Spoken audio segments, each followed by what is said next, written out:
service. Brothers and sisters, our survivor families, distinguished guests, and all Americans, please welcome President Donald J. Trump, President of the United States.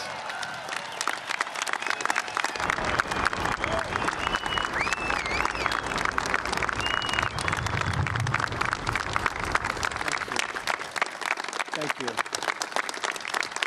Thank you very much.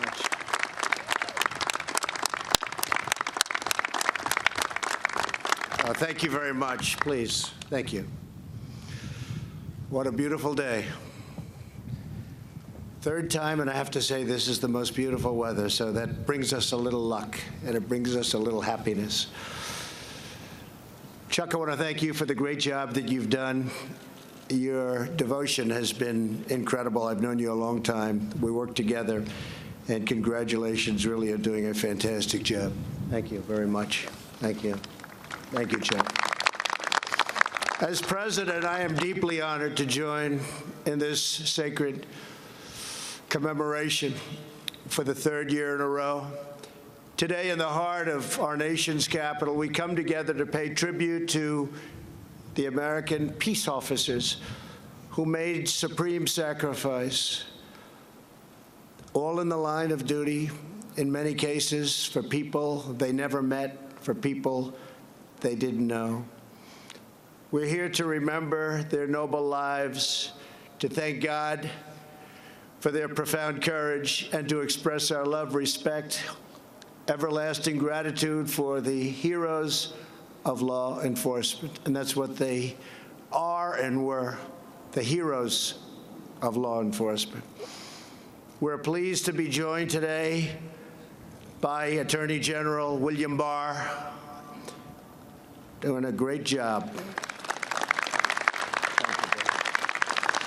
Secretary Acosta, Secretary Chow, and Acting Secretary McAleenan. Thanks also to the members of Congress in attendance, of which there are many, and to the leaders of the Fraternal Order of Police, including Jim Pasco, Linda Haney, and Chaplain Wiggins. To all of the families of our fallen officers, our whole country is praying for you, embracing you, and pledging to you that we will never, ever leave your side, never disappoint you. Your loved ones were extraordinary and selfless Americans who gave everything they had in defense of our communities, our children, and our nation. These brave heroes did not put on the uniform for praise or for glory. They wore the badge because it was their duty, their calling, their noble purpose to serve, protect, like nobody has ever done it before. They embodied our highest ideals and greatest aspirations. They were the very best of us. There was nobody close. Today, we engrave their memories into our hearts and inscribe their names into the eternal roll call of American heroes. In honor of the fallen, we pledge to always support their brothers and sisters in blue. We stand firmly, strongly, and proudly with the incredible men and women of law enforcement.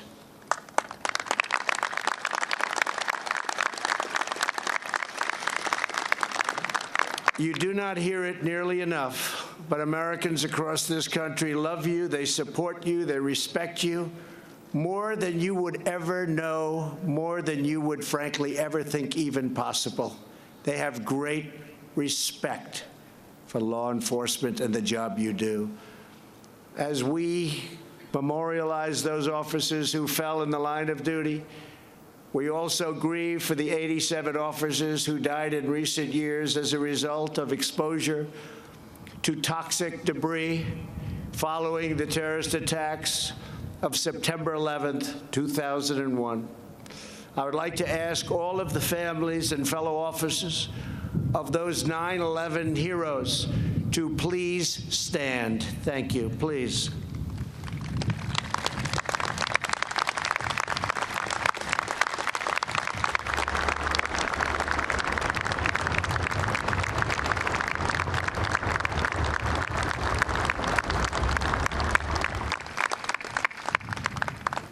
Thank you very much. I can tell you I live in that city and lived in that city during that time, and the job they did was incredible. Today we renew our solemn oath that we will never forget. Before we read the names of the fallen, I want to share a few of the stories that exemplify the courage of those we honor at this ceremony. Last year, America lost two extraordinary officers from Brookhaven, Mississippi, Patrolman James White and Corporal Zach Moak. James asked his mom to sign a waiver so he could enlist in the Army National Guard at the age of only 17. Nearly 18 years in the military, James became something that he always wanted to be, a police officer. His teammate, Zach, spent time caring for his nieces and nephews and family. On days when he worked the night shift, he would tell them, "While you were sleeping, I will always be watching over you." Last September, James and Zach responded to a report of shots fired at a home. When they arrived, they bravely engaged the shooters. It was a bad 2 minutes. It was violent and it was vicious. Within seconds, the killer shot James. At that moment, Zach could have raced to safety. Instead, he raced to the side of his friend. As Zach tried to save his teammate, he too was shot and killed, giving his life for his brother in blue.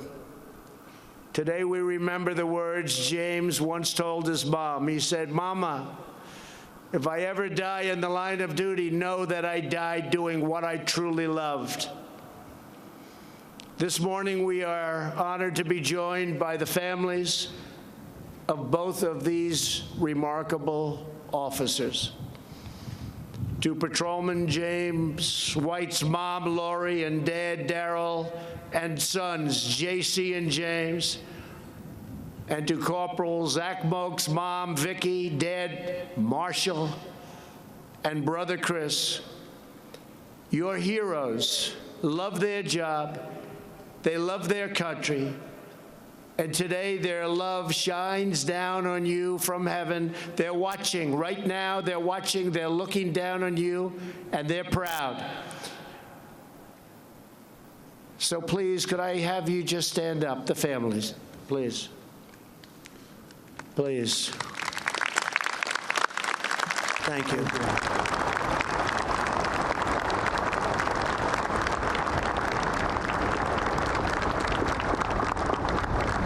Thank you very much.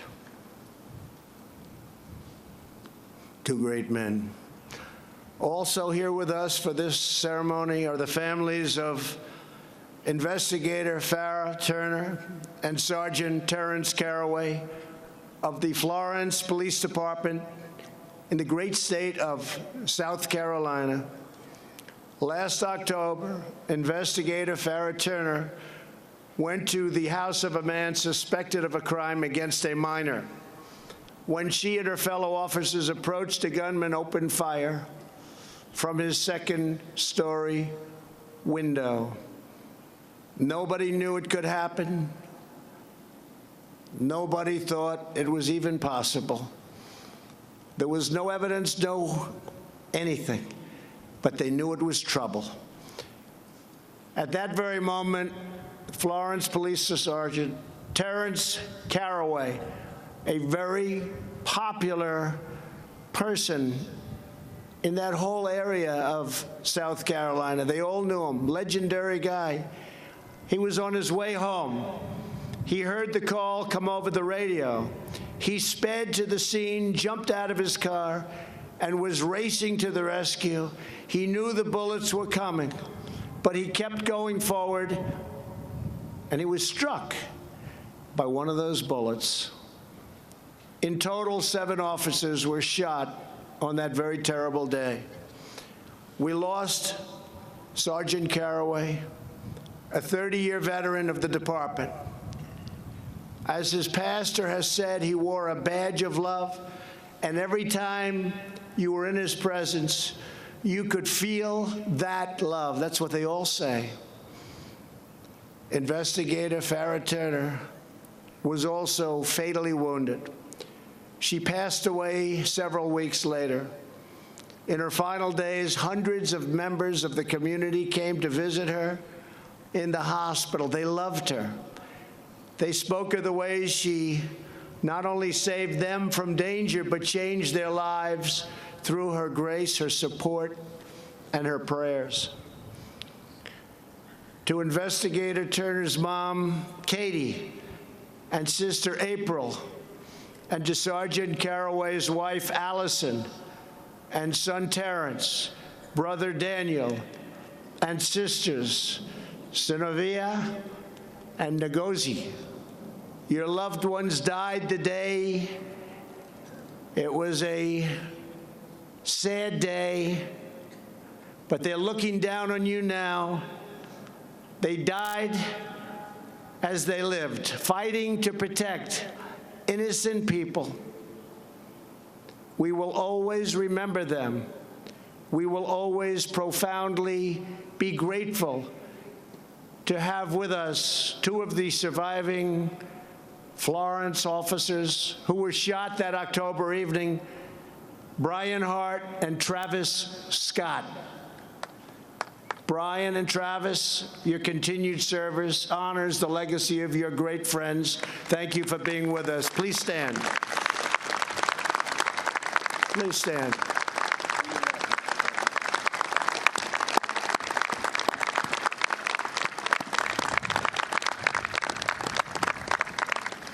Thank you very much.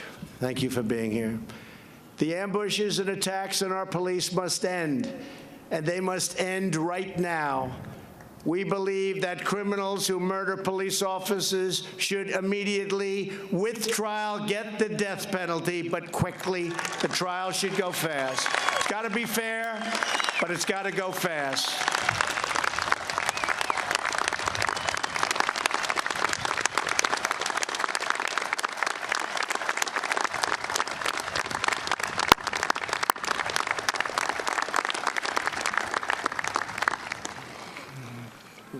And that's happening.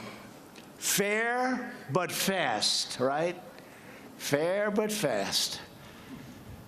In the year before I took office, the number of officers killed in ambushes rose to the highest level in nearly 30 years.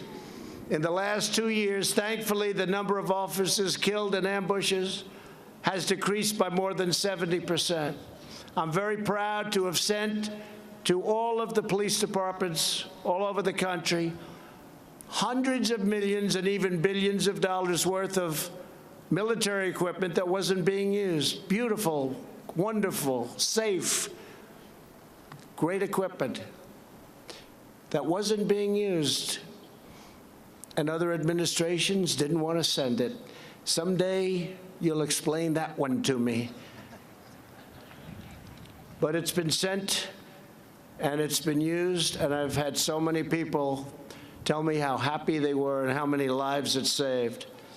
We'll never back down when it comes to protecting our police, ever. Ever. In my administration, we strongly condemn hateful anti-police rhetoric, and you're hearing it. You're hearing it. We don't understand it. We don't think it's even possible that they can think or feel this way. But there are some people out there that do. In recent years, another dangerous trend has begun. A number of prosecutors in cities such as Philadelphia and Chicago have decided not to prosecute many criminals who pose a severe threat to public safety and community well-being.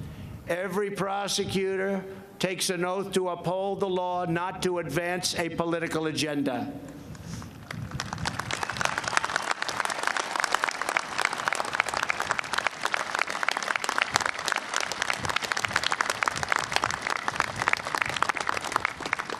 Last year in Philadelphia, a robber shot and gravely injured a deli owner. He was a good man. He'll never be the same. But he may serve this criminal a sentence that is very short. In fact, they're looking at about 3 years, if you can believe this, 3 years. Dangerous criminals must be punished to the fullest extent of the law. That's the only language they understand. And those who file false police reports should face full legal consequences.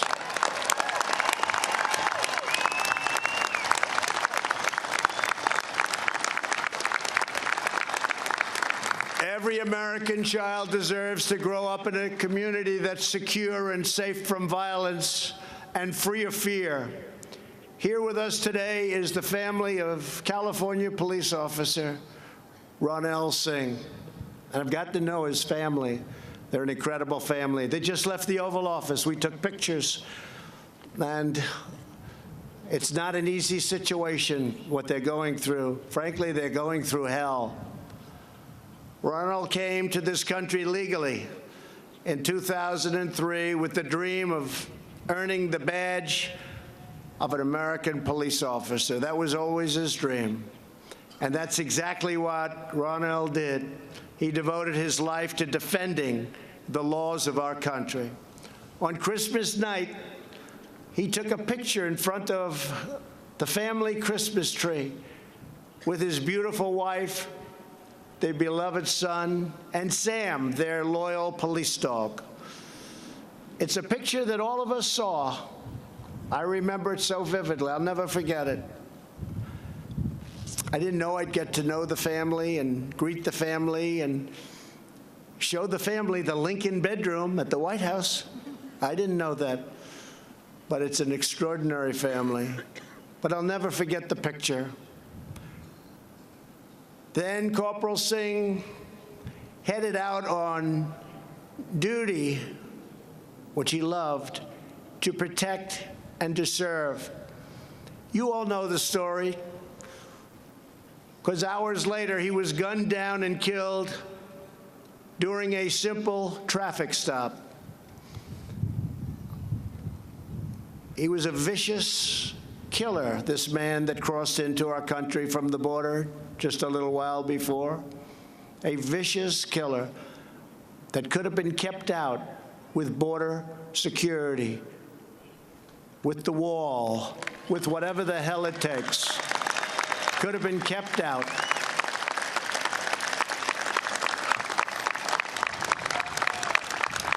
But we're getting it there. We're building the wall. We're beefing up like you wouldn't believe. The military is coming to action. People are trying to come into our country illegally because our country's doing well. They can't come in illegally. They have to come in through the legal system. They have to come in through merit. They can't come in like this killer came in, just rode across the border, went through every sign he could go through. But the family is special. Ronil was special. And today we're really grateful to be joined by Corporal Singh's wife, Anamika, and their precious 10-month-old son, Arnav. Where are you? You're right here someplace. Stand up, please. And also here are his great parents, Ronnie and Veer, and his brother. Where is Reggie, his brother? Reggie. What a great family. Reggie, come up here, will you please? Come on up. Come on. This is unexpected, but this family, I tell you, you know, you get to know some people. Come on up. They may let you up. I think so. I think Reggie's okay. Come on up, Reg. How about bringing the beautiful boy up? Come on up. Come on. Mrs. Singh, come up. Come on up. You know what? How about mom and dad, too? Come on up. Mom and dad, and wife and baby. Come on up. Come. This is an incredible family. That's great. Got to see it to understand what it's all about. It's hard to imagine what they've been through. Hard to imagine. Come on up, Reg. You didn't know you'd be doing this, Reggie. Sorry, Reggie.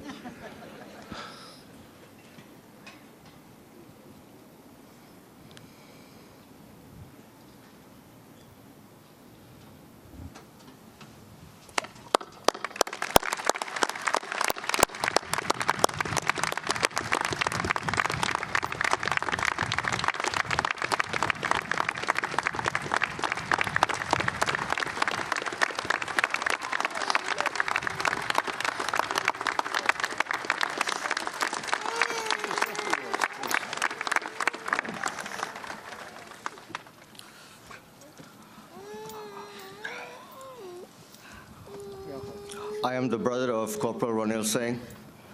I'd like to thank every single law enforcement officer over here. What you guys go through, I heard stories from my brother. This man over here, the Singh family supports him. Whatever he's doing for the law enforcement, we support him.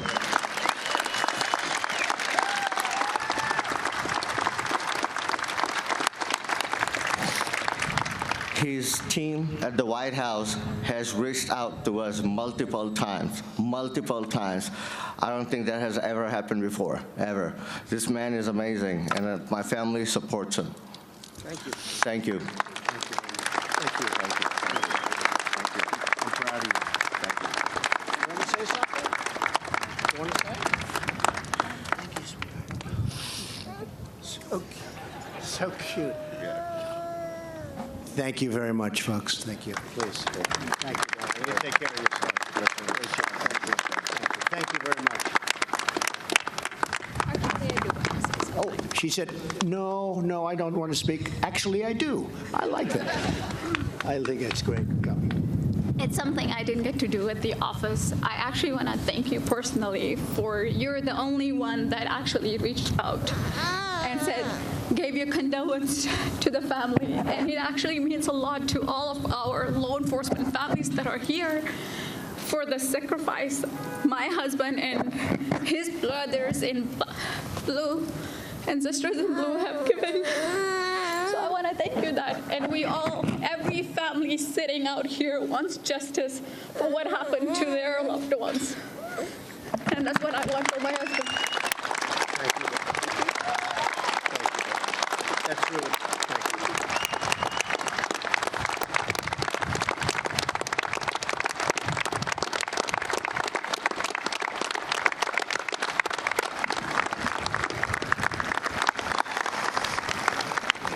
Thank you very much. So beautiful, such a beautiful family. And there will be justice. Justice will happen. We have the people, and we have the spirit, we have the mindset. We're taking care of our law enforcement officers, and we're taking care of everybody. But we cannot imagine your pain. I mean, doing that, just doing that. Reggie, thank you very much. Fathom what you've been through. But we pledge to you the unwavering love and support and devotion of this entire nation. We have a great nation, and it's getting better and better every day. It's getting stronger. We're not relying on outside forces and outside countries that don't really care about us other than to take advantage of our people and our system. And our nation is strong again and getting stronger every single minute. Joining the Singhs are more than 10 other family members and close friends, along with 22 of his fellow officers. Please stand, would you? Please stand. 22 officers. Thank you.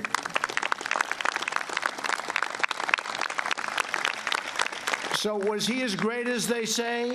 Huh? He was. He was. I had a feeling you might say that. He was. That's what I hear from everybody. Good. Thank you very much for being here. We appreciate it. You remind us all that when our heroes fall, our communities stand together as one, they get stronger.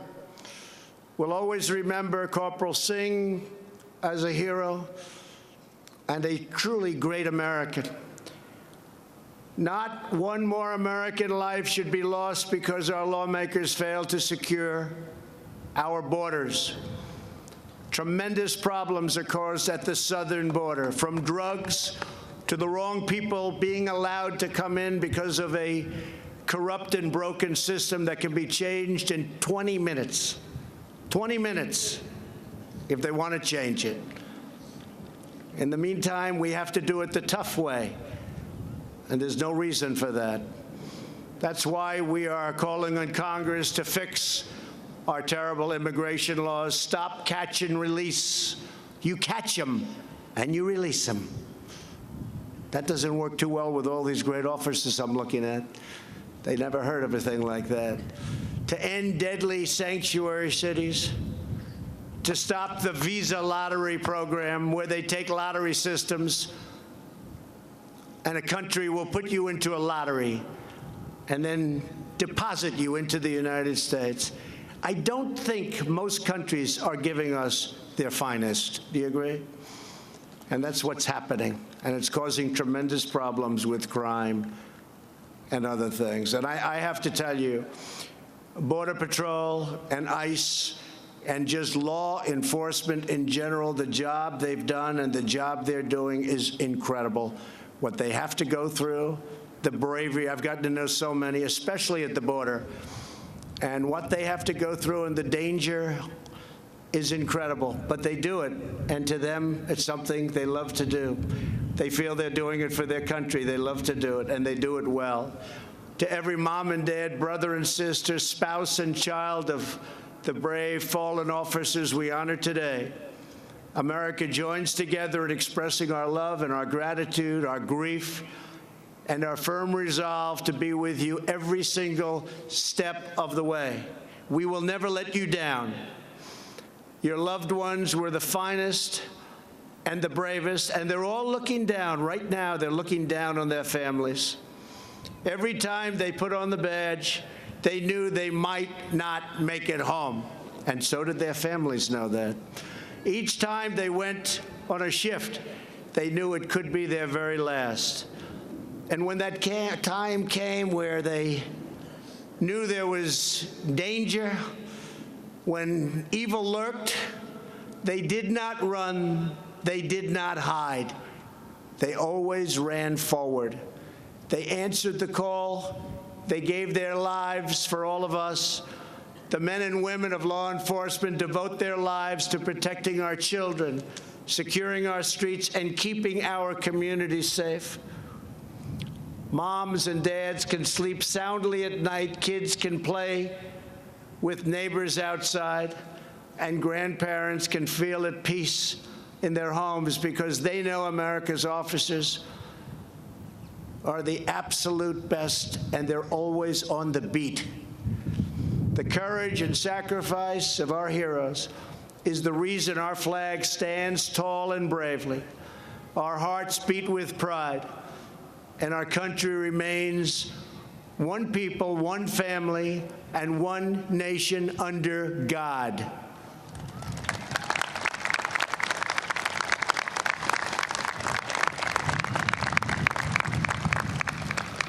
Today, we thank you, we honor you, and we forever cherish the memory of our fallen men and women in blue.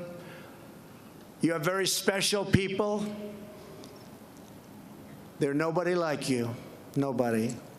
God bless you. God bless our law enforcement. God bless the fallen, and God bless the United States of America. Thank you very much. Thank you. Thank you.